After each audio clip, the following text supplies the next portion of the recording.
and welcome to AT&T ThreatTraq for June 25th, 2013. The program provides network security highlights, discussion, and countermeasures for cyber threats. I'm joined today by Stan Nurilov and Josh Lackey. I'm Jim Clausing. And let's just dive right in. Stan, there are some new developments in the Carberp front? Yeah, well, there's Carberp is a Trojan that's used a lot by the Russian hacking community it's like a banking Trojan. And it turns out, I think earlier this week, source code was leaked for it. This source code for this thing, or actually the Trojan, actually retails for about $40,000 in underground communities. But now the source code is leaked.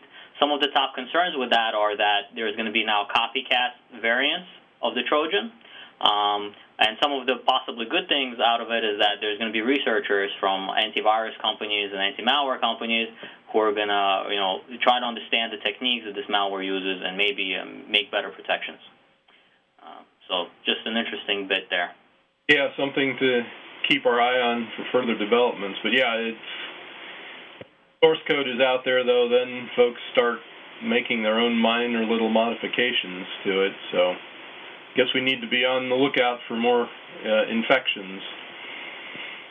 Speaking of infections, I came across this interesting article from Ars Technica.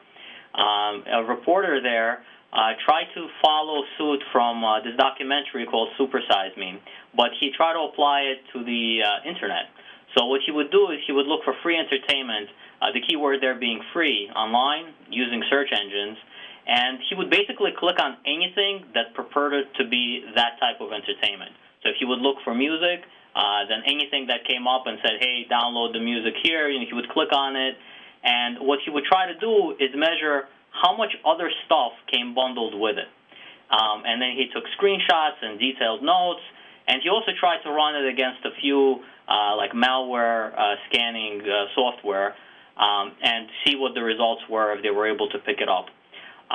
So it's a very interesting read. I definitely think that a lot of us, if we look at the screenshots that he posted up there, are going to recognize the computers of, unfortunately, some of our friends and family who end up clicking on just about anything and downloading everything except what they were looking for. Definitely an interesting read, and I encourage you guys to take a look at it for your education. Yeah, well, that's one of the things that has long annoyed me is all the other stuff that comes bundled with even legitimate stuff. And I understand that it's a way of making money on a free product by installing something else that, a new default search engine or a toolbar in your browser, but those have always annoyed me that they come bundled in and the checkbox is pre-checked for you all the time. Yes. And one of the more alarming things there is that some of those things are legitimate, but some of the toolbars that come pre-installed are very invasive. So they keep trying to be the default setting. Even if the user tries to change it back, they don't allow it. Or they become very difficult to uninstall. So it's even, sometimes when you download these things, you don't know what you're going to get, a legitimate bundle or something more illicit. Yeah. I mean, unfortunately, the way I handle my kids and even my wife's computer is just occasionally I'll just wipe it clean and reinstall the operating system because I have no confidence in what those guys have been doing to their computer. I mean, we have these general-purpose computers that can do pretty much anything, and that's what they can do. So if you're not careful, people give you code that'll do anything. So I think it's good advice to regularly wipe your computer and start again. That's actually a good point, Josh. That's exactly what I tell everybody I know. If they ever call me for tech support, I just tell them, unless you're calling me to wipe your machine, I'm not coming. Yeah, I mean, even like if you're super technical, you know exactly what you're doing, you're a professional, security guy, and you're going to try to clean a computer, good luck, right? I mean, maybe the best of the best will get everything off the computer, but you just don't quite know. So, I mean, even the super professionals, it's like, easier just to wipe it and reinstall because, who knows what's going to last? Who knows what's going to stick around if, just trying to uninstall. Exactly. Thanks, Dan. You had another story for us on HTML5? Yes, I was actually reading another article at darkreading.com, and they raised a couple of concerns with HTML5. HTML5 it's already being implemented, and it's going to bring a lot of new features that developers are going to want to use to make their apps or their websites function better. The issue is sometimes when we start adding new features to anything, we can introduce inadvertent problems without thinking, if we don't think about security and designing that into the application. So some of the problems that can arise is misuse of some of the features. So for example, if a programmer or a developer doesn't implement something correctly. So some of the things apparently HTML5 is going to allow you to do is have a little bit more access with storage than previously with HTML4. So right now, I think cookies is really the way to store little bitty information about a user's experience, something about the user on their computer. But apparently, you're going to have a little bit more ability to store information. And what can happen, possibly, is that developers may choose to put more information inside that local storage than is necessary. So if the user's PC becomes compromised, maybe some of that important information might become compromised as well. So malware authors might be able to dig up that information, or might be able to do something else, like send that information in a bad way back to the server to try to take it over. All this is going to depend on the implementation, but it's just one thing to be aware of. As you're sticking more data on the PC, it could be taken and used incorrectly. Another thing that HTML promises is access to devices. So it's going to be rights-based. But you'll be able to do things with the camera, the microphone, the GPS potentially. So all of those things are going to be potentially accessible if the user clicks yes, but they could also be misused. And it's possible that users will get tricked into clicking yes. And we definitely know that that can happen, even judging by our previous story. So things like that. And the other thing that it's going to allow is being able to download resources, or JavaScript resources from domains from which JavaScript didn't originate. So what that can allow is like third-party plugins, which is really nice.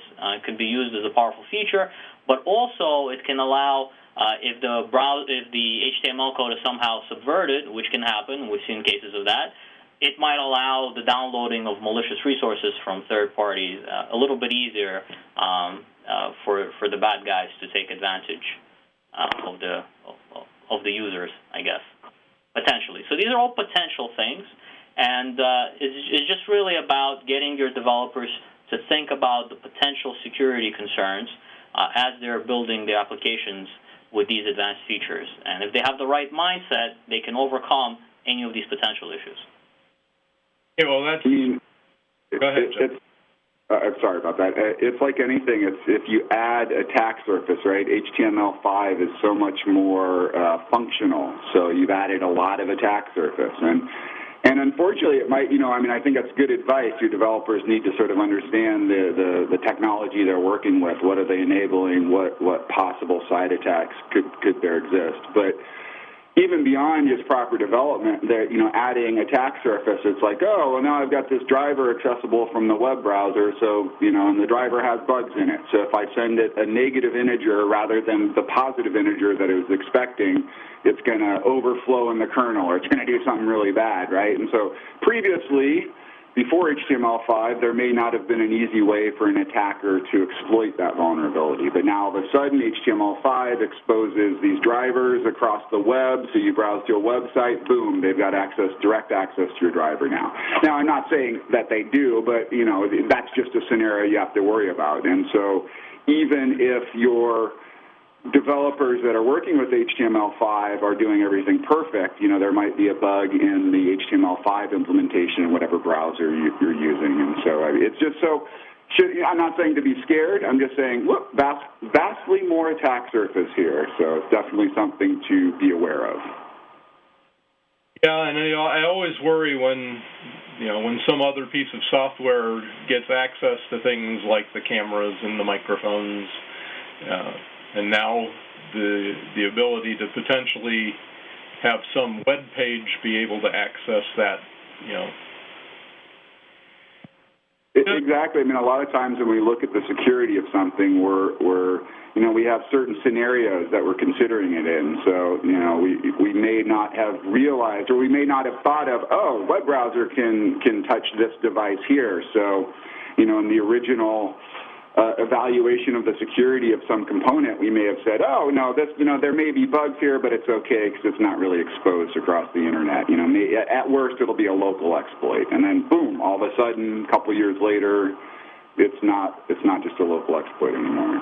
That's a good point. As technology changes, we'll have to reevaluate our security posture.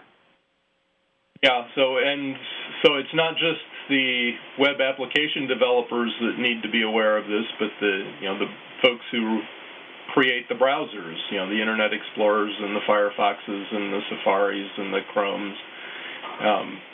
And traditionally, there have been one or two bugs in those products, so it's something to be aware of. Yeah, so it's something that with the additional capabilities coming with HTML5, they need to be giving more thought to how to sandbox things at least or something. It'll be interesting seeing how this plays out. Thanks, Dan. The next story is Oracle updated Java last week. We've talked for, seems like every other show we're talking about issues with Java, and so there was a big patch Oracle pushed out, contained fixes for 40 vulnerabilities, 37 of which they claim may be remotely exploitable without authentication. So this is a biggie. This one's important. If you haven't applied the updates on your Windows, Linux, Mac OS, means do so now. We've talked a number of times, though, about the fact that Java exists in other embedded devices. Vulnerabilities potentially exist in my DVD or my Blu-ray player. This isn't going to update those. So anyway, there are some really significant vulnerabilities that are patched here. So I highly urge you to update to Oracle 7U25, which is this particular version. And again, as we've said a number of times, if you don't need Java, consider uninstalling it. Java 7, you have the ability from the Java control panel to turn off Java in browsers. So, consider things like that. Other comments from the gang on that? You did mention that they upgrade every other week almost, it seems. It's a good thing that they keep upgrading, right? Because if they didn't do that, then those vulnerabilities would still be there. So it's a good thing that they do have a security program in place where they do develop and release updates. Well, Oracle's updates are on a quarterly schedule. It seems to be a topic on this show every other week about some or another vulnerability, but this was their quarterly update. Their next one is due out in October, unless they come up with something serious enough to release an out-of-cycle patch for it. But yeah, make sure you got it all updated.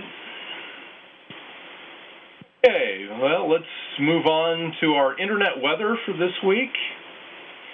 And first off here, we'll take a look at scan flows on port 9001 TCP. This just showed up in the last couple of days, and it was a couple of huge spikes here. This virtually no traffic at all, no scan traffic at all that we were seeing on this port until the little bitty spike here back on about the 19th, and then these two bigger ones in the last couple of days. The big thing about this is that nearly all of this traffic, all of the spikes, are attributable to a single source. It appears to be coming from an educational or research institution.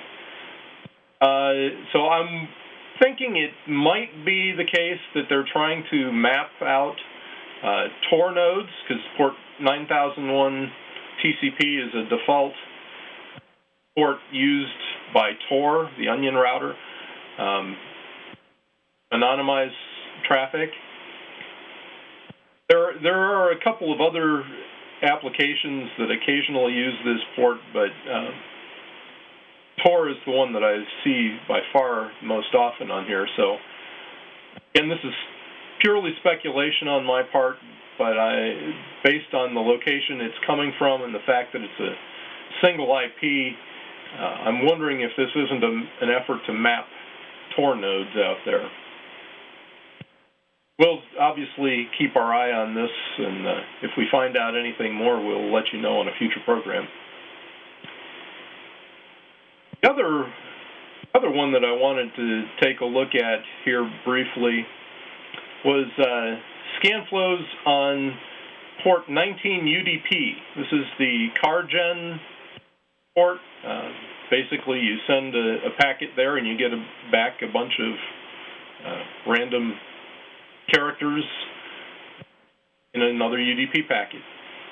We've seen this port used in the past in denial of service attempts, especially if you can find another machine that's got the echo port open, and then you spoof a packet between the echo port and the CarGen port, and they just keep sending traffic back and forth between one another. But that's pretty old school. I really appreciate that. That's very old school. I love that. It is. I mean, CarGen has been closed for everywhere for so long. It's strange that someone's scanning for it. But there are still devices that have it open, and we've seen an uptick here now in the last week or so. And we saw these occasional little spikes here. This graph goes back 30 days, so we saw the occasional little spikes, but we've definitely seen in the last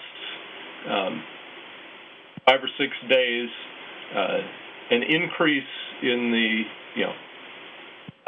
intensity of this traffic, and not sure exactly why we're seeing this. Vast majority of this traffic comes from about 7 IPs in 2 ASNs, one in the U.S. and one in the Netherlands. Again, not sure why these folks are scanning for this, but a lot of scanning going on for one of these low-numbered UDP ports, which, as Josh just said, the vast majority of us have been turning those off for 15 years or more.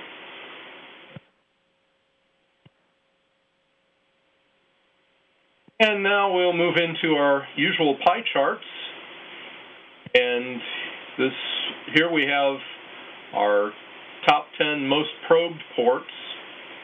And really there's the only one that stands out as something different from what we see just about every week is the port 9001 TCP, the Tor that I showed the previous graph on. Otherwise, these are the standard ones we see every week. 445 is the top one that being probed, and then desktop protocol, Microsoft SQL Server, SSH, NC, and a couple of the zero access ports. Switch over to the most sources probing. Here, actually, again, this is pretty much no change from what we see every week lately. Port 445, 4 zero access ports, 16464, 16465, 16470, and 16471 UDP, and then Telnet port 3389 remote desktop protocol. Not really seeing a whole lot unusual in this one for this week. And with that, that's a rather short internet weather, but as I said, there didn't seem to be a whole lot jumped out at me in this week. So with that, we'll wrap it up for today. If you'd like to get in touch with us, you can email us at ThreatTraq@list.att.com. You can also find us at Twitter. Our handle is @ThreatTraq. The video for this program can be found at att.com/ThreatTraq or on YouTube, and you can subscribe to the audio-only version on iTunes. Thanks for joining us today. Thank you, Josh and Stan, and we'll be back next week with a new episode. Until then, keep your network safe.